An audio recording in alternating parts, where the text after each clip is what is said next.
Student, आज के इस क्लास में हम क्लास 9 के फिजिक्स चैप्टर 1 के न्यूमेरिकल क्वेश्चन को सॉल्व कराने वाले हैं।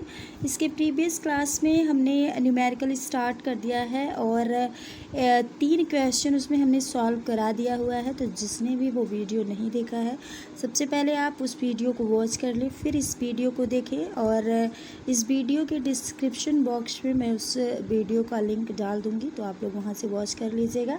आज हम क्वेश्चन नंबर 4 की बात कर लेते हैं। क्वेश्चन नंबर 4 क्या दिया हुआ है? एक रेलगाड़ी विरामावस्था से चलना प्रारंभ करती है और 5 मिनट में 72 किलोमीटर प्रति घंटा का वेग प्राप्त कर लेती है। मान लें कि त्वरण एक समान है, परिकलन कीजिए। पहले नंबर पे त्वरण और दूसरे नंबर पे इस वेग को प्राप्त करने के लिए रेलगाड़ी द्वारा तय की गई दूरी। अभी हम क्वेश्चन को केवल पढ़ रहे हैं, इसके बाद हम एक एक लाइन पढ़ते हुए और आपको समझाते हुए चलेंगे। पहले आप एक बार गो थ्रू हो जाइए कि क्वेश्चन आखिर दिया क्या हुआ है। उसके बाद इंग्लिश में हम पढ़ देते हैं क्या दिया हुआ है। Train start from rest and attains a velocity of 72 km/h in 5 minutes. Assuming acceleration is uniform, calculate first point है acceleration, second point है the distance covered by the train to attains this velocity. अब चलिए solve कर लेते हैं इस question को। क्या क्या क्वेश्चन में दे रखा है। सॉल्व करने का तरीका होता है कि जो क्वेश्चन में सबसे पहले दिया है हम निकाल लेते हैं, फिर हम देखते हैं कि कौन सा फॉर्मूला यहाँ पे हमें लगाना है। फॉर्मूला कैसे जानते हैं? क्वेश्चन के अकॉर्डिंग जो चीज़ें दी रहती हैं उसी हिसाब से हम फॉर्मूले का यूज करते हैं। ठीक है, देखिए दिया हुआ है कि एक रेलगाड़ी विरामावस्था से चलना प्रारंभ करती है। पहला की पॉइंट है विरामावस्था, यानी कि रेलगाड़ी विरामावस्था में थी। तो विरामावस्था में जब थी तो यहाँ पे जो u यानी कि जो प्रारंभिक वेग होगा वो क्या होगा? 0। ठीक है, उसके बाद कह रहा है चलना प्रारंभ करती है और 5 मिनट में, यानी t टाइम हमेशा मिनट सेकेंड घंटे में रहता है। तो यहाँ पे टाइम दिया हुआ है, ये कितना दिया हुआ है? 5 मिनट्स दिया हुआ है। और हमने बताया था कि टाइम की जो SI यूनिट होती है वो क्या होती है? वो सेकेंड होती है। इसलिए हमें इस मिनट को किस में कन्वर्ट करना है? सेकेंड में। तो हम यहाँ 60 से मल्टीप्लाई कर देंगे। और क्यों करेंगे? क्योंकि 1 मिनट 60 सेकेंड के इक्वल होता है, इसलिए 5 मिनट्स को जब हम सेकेंड में कन्वर्ट करेंगे तो 60 से मल्टीप्लाई कर देंगे, यानी ये हो जाएगा 300 सेकेंड।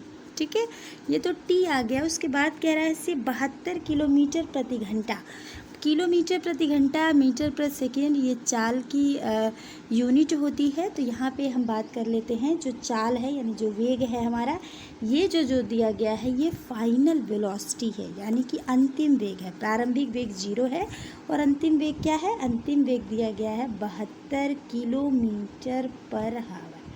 ठीक है, और कल के वीडियो में हमने आपको समझाया था कि जब भी कभी आपका जो चाल है वो किस में दिया रहे? किलोमीटर पर घंटे में दिया रहेगा, तो आपको वहाँ 5/18 से गुणा करके उसे मीटर पर सेकेंड में कन्वर्ट कर लेना है। क्योंकि जो चाल होता है या जो हम कहें वेग होता है उसकी SI यूनिट मीटर पर सेकेंड ही होती है। ठीक है, तो यहाँ पे हम बात कर लेते हैं, ये हो जाएगा 72 है। ठीक है, 72 में हम क्या करेंगे? 5/18 से मल्टीप्लाई करेंगे तो 18 4 जा होता है 72, 5 से मल्टीप्लाई करेंगे तो ये हो जाएगा 20 मीटर पर सेकेंड। ठीक है, तो उम्मीद है इतना आपको समझ में आ गया होगा। अब हम बात करते हैं, उसके बाद कह रहा है मान ले त्वरण एक समान है। त्वरण में कोई परिवर्तन नहीं, त्वरण एक समान है।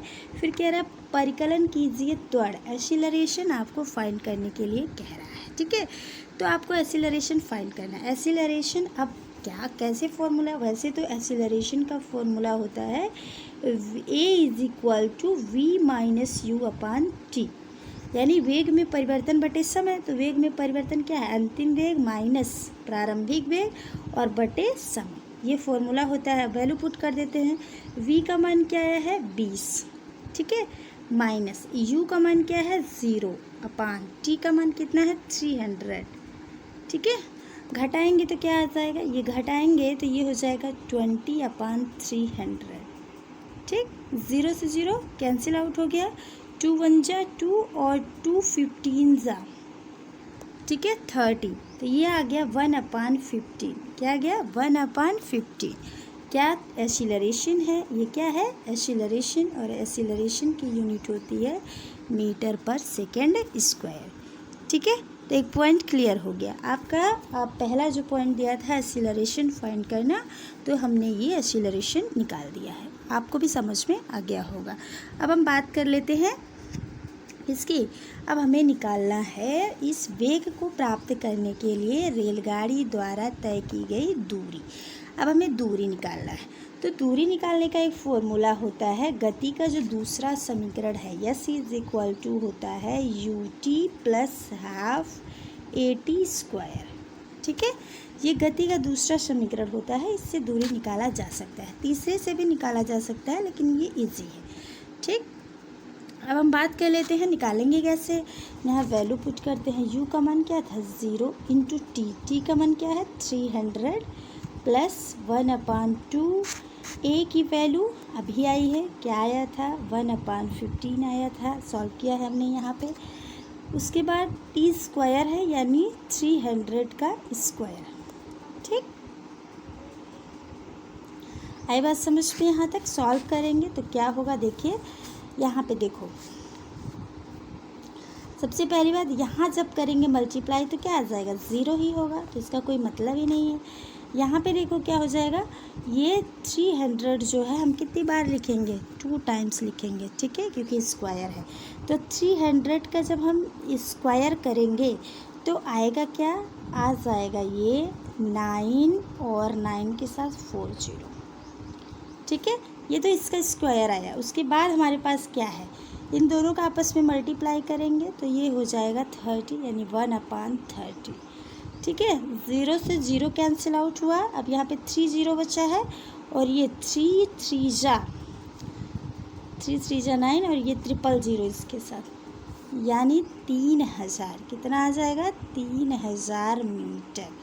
दूरी कितना आ गई 3000 मीटर, या हम इसी को कह सकते हैं 3 किलोमीटर। उम्मीद है क्वेश्चन आपको अच्छे से समझ में आ गया होगा, कोई प्रॉब्लम इसमें आपको नहीं होगा। अब हम बात कर लेते हैं नेक्स्ट क्वेश्चन की। ठीक है, जमीन अपना आकाश पैदा कर, अपना अलग एक नया इतिहास पैदा कर। मांगने से जिंदगी कब मिलती है दोस्त, अपने हर कदम में एक नया विश्वास पैदा कर। आनत तल पर 2 मीटर प्रति सेकेंड स्क्वायर के त्वरण से नीचे जा रही है। ठीक है, कोई ट्राली है, ठीक है, वो आनत तल पर। आनत तल क्या होता है जरा इसको समझिएगा। आनत तल इस तरह से होता है, यहाँ से जैसे चल रही है ना ये चीज़, ऐसे इसको आनत तल बोलते हैं। ठीक है, तो यही कह रहा है कि कोई ट्राली है वो आनत तल से क्या है 2 मीटर प्रति सेकेंड स्क्वायर के त्वरण से नीचे जा रही है। गति प्रारंभ करने के 3 सेकेंड के पश्चात उसका वेग क्या होगा।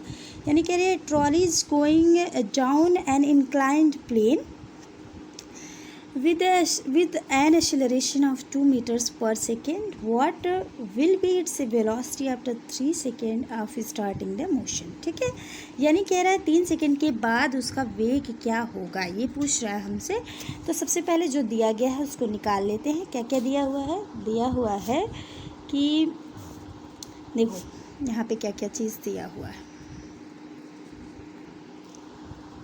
ये है v, यहाँ पे देखो एक्सीलरेशन, क्या है एक्सीलरेशन। यहाँ देखो आनत तल पर 2 मीटर प्रति सेकेंड स्क्वायर के त्वरण मतलब a का मान क्या दिया है 2 मीटर पर सेकेंड स्क्वायर। ठीक है, उसके बाद कह रहा है गति प्रारंभ करने के 3 सेकेंड के पश्चात, यानी t का मान क्या दिया हुआ है 3 सेकेंड।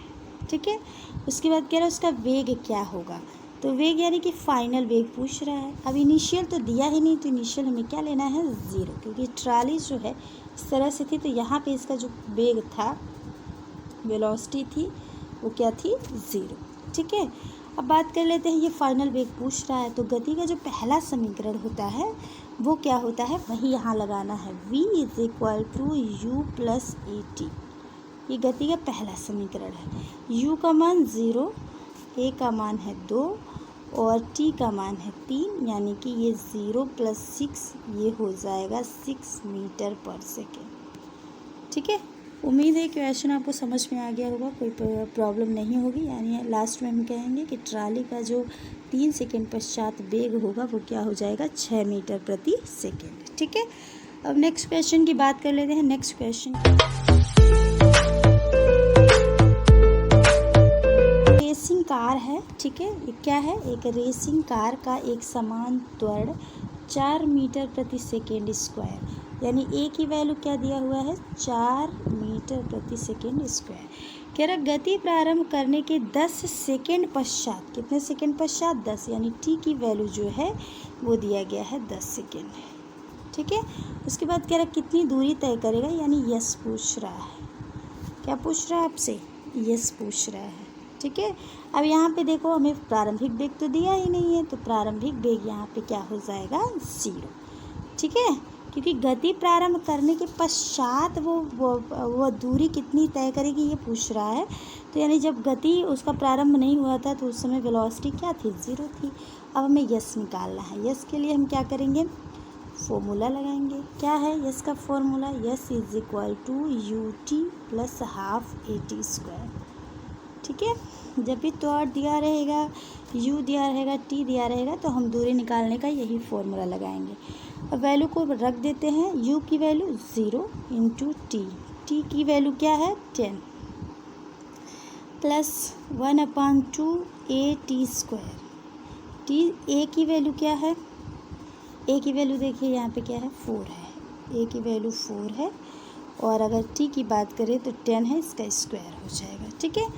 अब जरा बात को समझिए, यहाँ पे जो ये चीज़ दिया गया है ये तो ऑटोमेटिक 0 हो जाएगा ये, क्योंकि 0 में जब 10 का मल्टीप्लाई करेंगे तो 10 ही हो जाए 0 ही हो जाएगा।